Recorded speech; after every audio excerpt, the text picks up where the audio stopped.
अच्छा जी फ्रेंड्स, कैसे हैं आप सब। उम्मीद करता हूँ आप ठीक ठाक होंगे। आपको अपने चैनल हैप्पी प्लांट्स में खुशामदीद कहता हूँ। और आज की जो वीडियो है इसमें थोड़ा सा बात करें कि गमलों की जो सॉइल होती है उसको रीयूज़ करने के हवाले से। तो अगर किसी भी गमले में कोई आपने सब्ज़ी वगैरह उगाई है और जब उसको हार्वेस्ट कर लिया है, उसके बाद जो पीछे सॉइल गमले में बच जाती है उसको दोबारा किस तरीके से इस्तेमाल के काबिल बनाया जा सकता है। और इसमें मतलब मुख्तलिफ़ तरीके हैं। काफ़ी सारे लोग हो सकता है डिफरेंट तरीके भी यूज़ करते हों। और इसमें जो मैं तरीका यूज़ करता हूँ वो मैं आपको अभी वो बता देता हूँ कि मैं किस तरीके से गमलों की जो सॉइल है उसको रीयूज़ करता हूँ। तो चलिए शुरू करते हैं। अच्छा जी फ्रेंड्स, इस गमले से मैंने कैबेज को हार्वेस्ट किया है और अभी इसकी जो मिट्टी है इसको मैं रीयूज़ करूँगा। तो सबसे पहले गमले में से मिट्टी निकालनी है। जो गमले होते हैं इनको उल्टा करके थोड़ा सा इस तरीके से किया जाए तो इनकी मिट्टी आसानी से जो है वो बाहर निकल आती है। अभी ये देखें, इसकी मिट्टी बिल्कुल जड़ें सारी इसकी फैली हुई हैं कैबेज की इसमें। तो इसको थोड़ा सा करना यह है कि हाथ से आपने बिल्कुल इसको अलग-अलग इसको मिट्टी को कर लेना है। और ये जो ज़्यादा जड़ों वाली जगह है बिल्कुल एंड पे जड़ें जो है वो सारी जमा हुई होती हैं, तो इसको थोड़ा सा यूँ निकाल लेना है अंदर से। सिमिलरली जो इसकी हेड है जहाँ से आपने अपनी वेजिटेबल काटी होती है, तो उस जगह पे भी जो जड़ें हैं वो बहुत ज़्यादा होती हैं, उसको भी अंदर से जो है वो निकाल लेना है।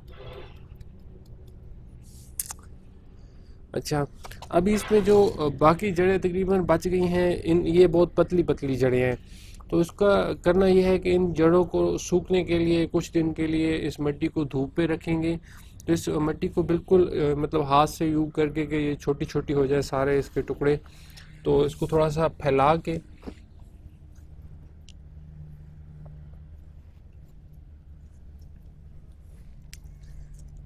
ये बिल्कुल सारे इसके मतलब बड़े टुकड़े छोटे करके इसको धूप पे रख देना है कुछ दिन के लिए।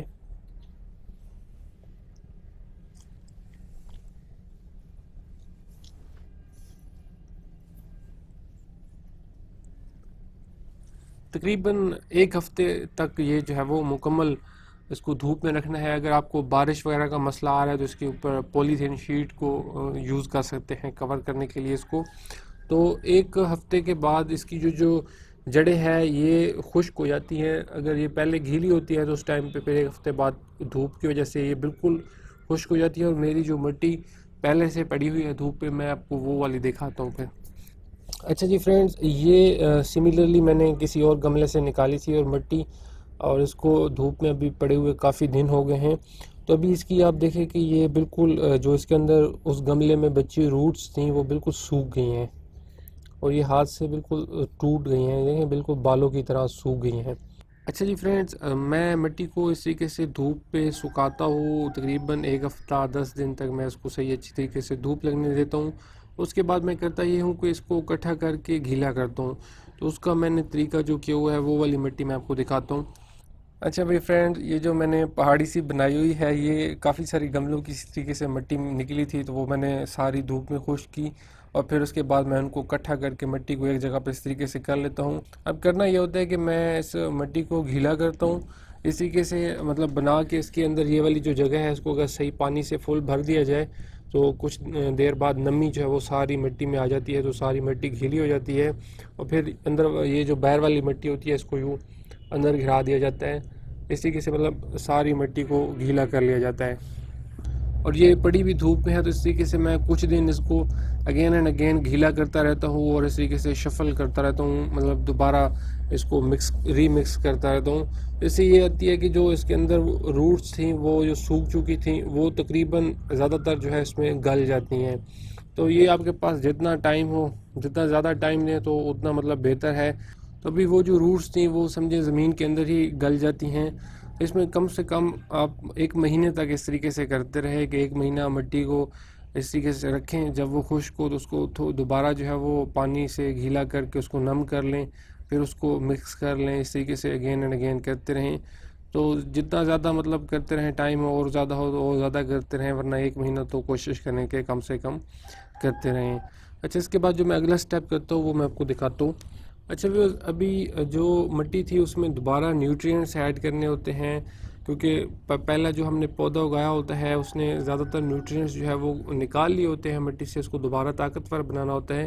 तो इसके लिए इसमें दोबारा मैं कंपोस्ट मिक्स करता हूँ, और जो पहले मैं मिट्टी शुरू में बनाता हूँ उसमें मैं रेत भी मिक्स करता हूँ मिट्टी को नरम करने के लिए। लेकिन क्योंकि रेत जो है वो ख़त्म नहीं होती, वो इस गमलों वाली मिट्टी में ऑलरेडी वो मौजूद रहती है, तो अभी सिर्फ मैं इसमें कंपोस्ट मिक्स करता हूँ। तो कंपोस्ट इस तरीके से है कि अभी देखें कि मैं 2 हिस्से मिट्टी में 1 हिस्सा समझें कंपोस्ट का ऐड करता हूँ। तो समझिए 2 बाल्टियाँ अगर मिट्टी की होंगी तो 1 बाल्टी उसी जितनी कंपोस्ट के अंदर ऐड करूँगा। तो ये इस तरीके से जब अच्छे तरीके से इनको मिक्स कर लिया जाए, कंपोस्ट और मिट्टी को, और इनके ये जो पीसेस हैं सारे, ये जो थोड़े बड़े बड़े पीसेस हैं ये छोटे कर लिए जाएं। इस तरीके से मतलब सही अच्छे तरीके से मिक्स करना है कि सारी मिट्टी में बराबर बराबर कंपोस्ट मिक्स हो जाए। और फिर ये मिट्टी अभी दोबारा रेडी है यूज़ करने के लिए, इसमें दोबारा जो है वो चीज़ें उगाई जा सकती हैं। और होपफुली इसमें तकरीबन, क्योंकि हमने धूप में अच्छी तरीके से रखी थी तो फंगस वगैरह तकरीबन सारे ख़त्म हो चुके होते हैं, और न्यूट्रिएंट्स और ताकत के लिए हम दोबारा इसमें कंपोस्ट मिक्स कर दिया है। तो कंपोस्ट जो है ये एक ऐसी चीज़ है कि इसमें तकरीबन माइक्रो न्यूट्रिएंट्स भी बहुत ज़्यादा होते हैं, और जो मेन न्यूट्रिएंट्स हैं नाइट्रोजन, फास्फोरस और पोटाशियम वो भी इसमें होते हैं। तो अगेन जो है वो पौधे की तकरीबन सारी जो ज़रूरतें हैं वो हमने इसमें मिक्स कर दी हैं। अच्छा, तो व्यूअर्स, मैं इस तरीके से अपनी जो सॉइल होती है उसको रीयूज़ करता हूँ। आई होप कि आप लोग को इससे कुछ इन्फॉर्मेशन मिली होगी। अगर आपने अभी तक मेरे चैनल को सब्सक्राइब नहीं किया तो काइंडली मेरे चैनल को ज़रूर सब्सक्राइब कर लें, ताकि मेरी जो आने वाली वीडियोज़ हैं उनकी अपडेट्स आपको मिलती रहें। अपना बहुत सा ख्याल रखिएगा, फिर बात होती है किसी और वीडियो में, तब तक के लिए बाय बाय।